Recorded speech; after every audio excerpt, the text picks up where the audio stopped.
જય શ્રી કૃષ્ણ બા. જય શ્રી કૃષ્ણ. કેમ છે? સારું છે હો. અહીંયા આવ્યા પછી વધારે સારું છે. હા. શું તકલીફ હતી તમને? મને ખંભા દુખતા હતા અને ગોઠણમાં દુખાવો, એટલે બેઠી હોઉં ને ઊભી થાવ ને તો સખત દુખે. કેટલી વાર વાંકો ઊભું રહેવું પડે પછી ઊભું થવાય. અચ્છા, તમને કેટલા ટાઈમથી દુખાવો હતો? મને એક પગમાં 6 મહિના થયા અને એક પગમાં 1.5 મહિનો થયા.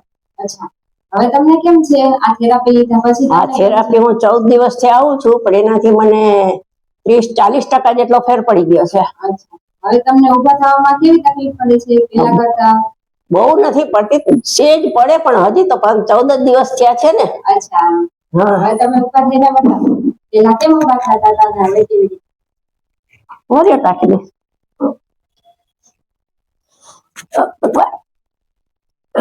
પેલા આવી રીતે આમ ઊભું થવાતું તો.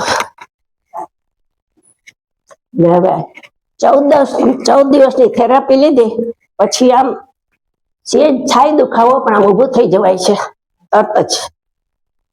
અને થેરાપી લીધા પછી 1-2 દિવસ પછી તમને દુખાવો વધ્યો કે એવું કઈ થયું? હા, 3 દિવસ પછી તો 3 દિવસ સખત દુખાવો રહ્યો હતો.